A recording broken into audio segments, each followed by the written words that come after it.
Free early access depends on the exchange UID being linked to Glimpse. The safest sequence is start from the Glimpse waitlist or onboarding page.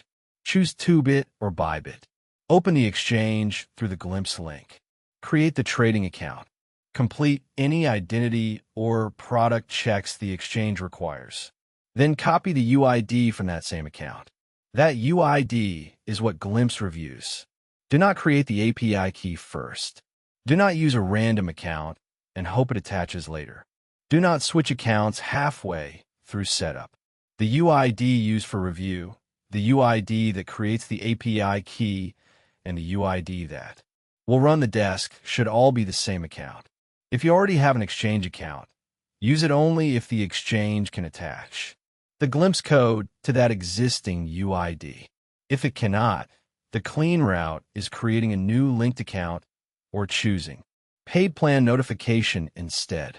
The setup may take longer because exchange checks and affiliate propagation can take time.